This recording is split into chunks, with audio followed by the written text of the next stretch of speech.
Máme už možno kúsok po zimnej sezóne, ale nikdy neviete, kedy vás mráz prekvapí.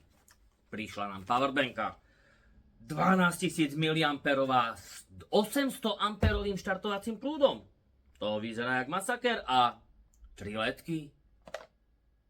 Najšvici! Pozrime sa na to, čo to máme. Balenie krabičkové, ochranný obalček, USB-C. USB-C. Ľudia, už nedávajte mikrokáble. Takto sa to robí. Takto do pcej matere. USB-C. A ďalší káblík pre štartovanie.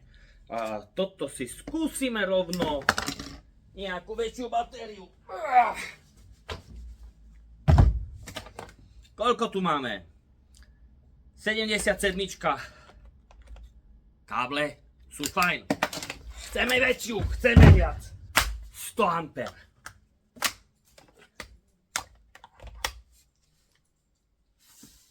Pasuje? OK, takže išlo by to aj ešte kúsok ďalej. Podstatné, aj na veľkú batériu. Tieto krátke káble budú dostatočné.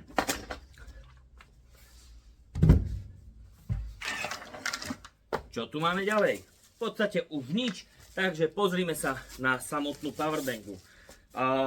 Keď sa na to pozerám, v podstate prenášanie, uskladnenie len v tej originálnej krabičke. Zišla by sa nejaká taštička, sáčoček, aby sa to nestratilo. Hmotnosť, požehnanie.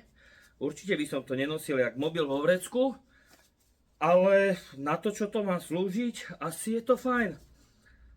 Ochranná fólia, čo znamená, že kúsok si dali záležať, aby to vyzeralo ako dobre.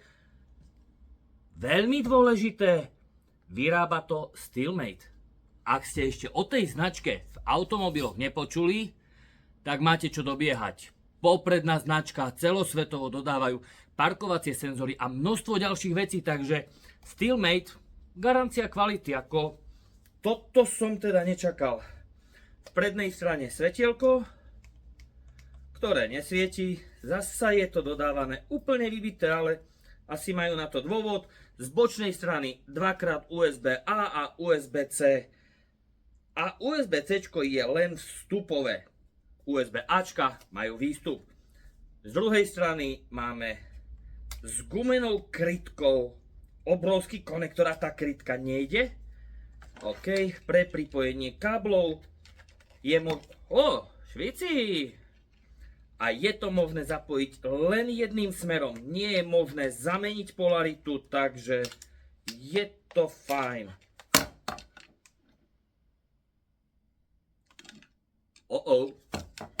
Pardon, chlapci v Steelmate, pretože oni dodali výrobok nabitý.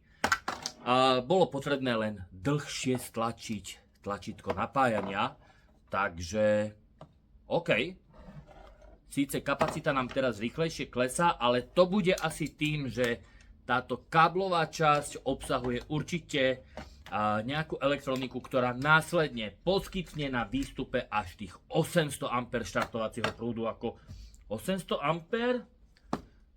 Podľa papierov 3-litrový diesel, 5-litrový benzín, ale pozrite sa na svoju autobatériu. Sú tam dva údaje. Respektíve 3, dobre. Skoro všetky batérie sú 12V, ale máte tam potom, koľko je kapacita. To je údaj do stovky v ampéroch. V ampér hodinách, aby som bol presný.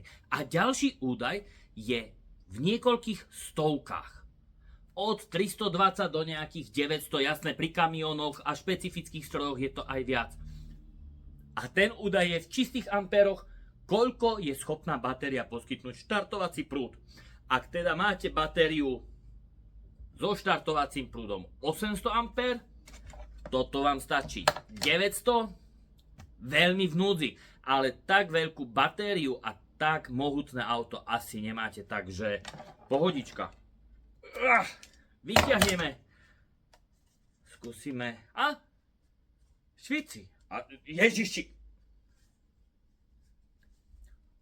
Nikdy sa nepozeraj priamo do zapnutého svetla, ani keď ho zapínaš. toto je fajn. Ešte by bolo dobre, keby to bolo magnetické, pretože ak niečo robím, tak si to položím na auto niekde ako výstraha.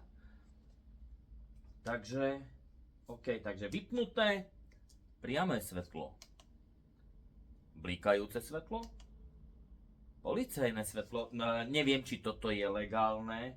A asi keď auto stojí niekde pri ceste len ako výstraha, áno, počas jazdy určite nie. Akékoľvek modré, červené, blikajúce svetlo, ak správne viem, na Slovensku zakázané. Mne sa to páči, ja to mám rád.